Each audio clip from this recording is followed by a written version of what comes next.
seated.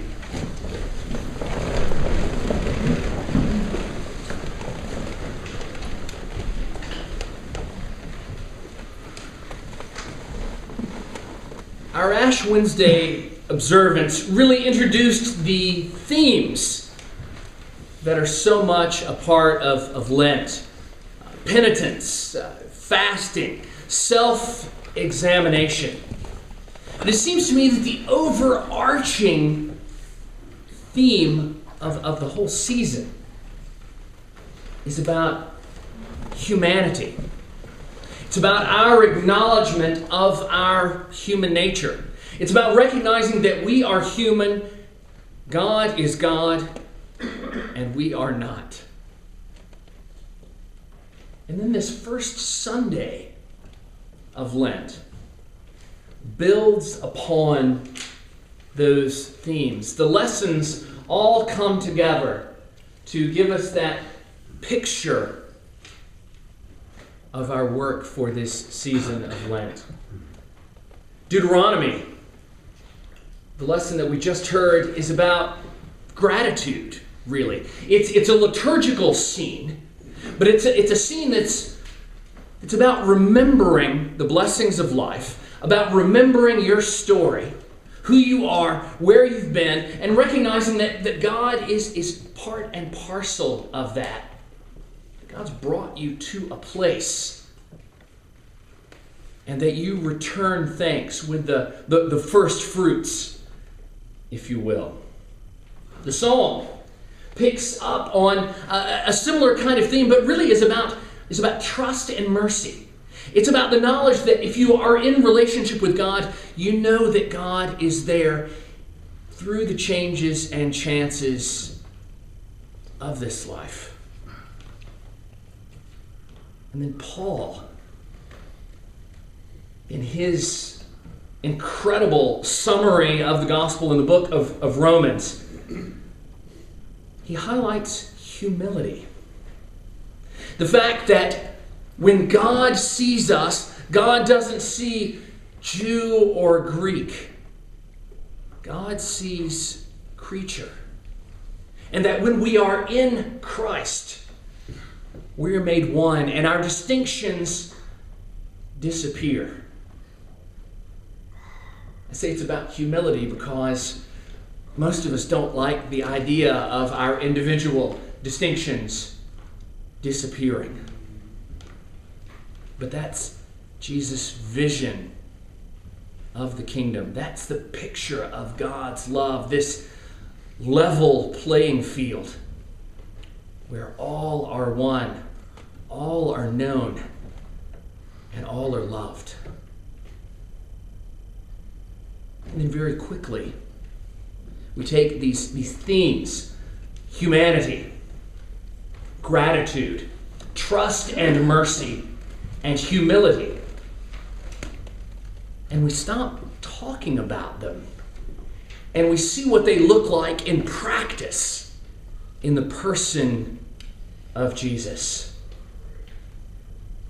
It's hardly worth going through the temptations that Jesus faces in the gospel because they are so obvious.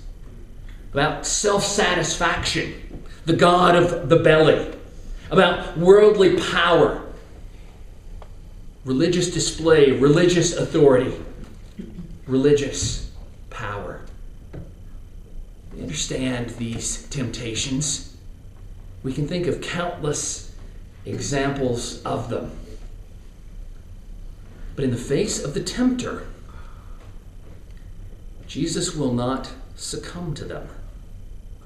In the face of the tempter, Jesus will not grab a hold of the immediate and the expedient.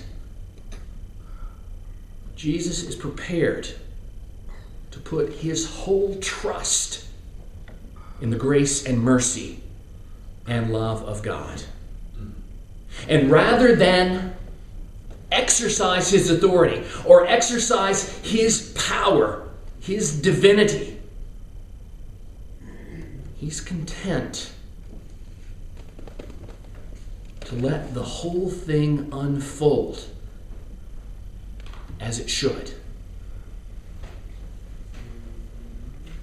When you look at the second temptation in particular, there's a really interesting turn of phrase there. When the tempter shows Jesus all the kingdoms of the world in an instant. The tempter shows Jesus all the kingdoms, all the wealth, all the power of the world in an instant.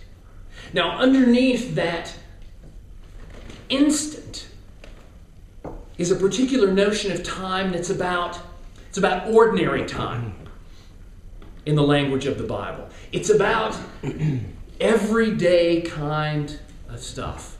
You brush your teeth in this kind of time in the morning. You have lunch. You go to bed, all during this particular kind of time. Ordinary time.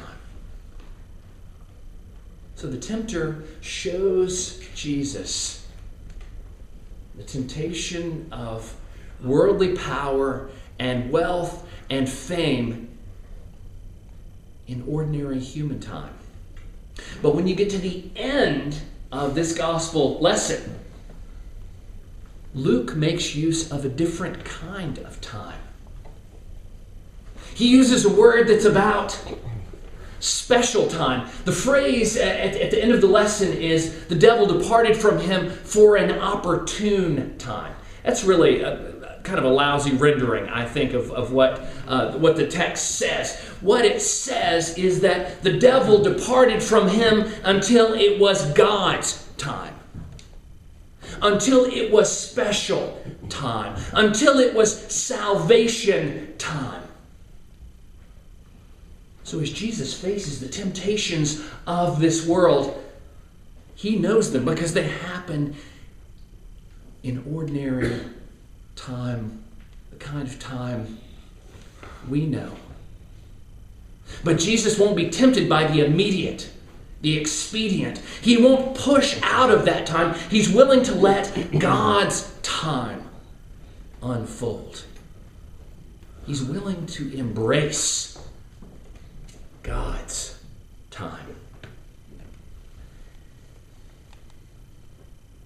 As we consider the temptations that we face in this life, as we consider the distractions that pull us away from God, most of them find their foundation in our time, in our immediate hopes and desires and wants, in our particular selfish, individualistic view of the universe. I want it now, and I want it my way. So as we journey through this season of Lent, it's important to remember our humanity. It's important to remember gratitude. It's important to remember trust and mercy. It's important to remember humility, because they are not marks of our time. They are marks of God's time, perfected in the person of Jesus. And when we can embrace those virtues, when we can slow down and trust the unfolding will of God, we create a little intersection between God's time and our time. We create a new place where God reaches us, and we're capable of accepting His embrace. So for the rest of this Lenten season, let us remember the marks of God's time: humanity, gratitude, trust, mercy, and humility. And remember, when we can engage them, when we are able to submit to them, we are wrapped in God's time and embrace.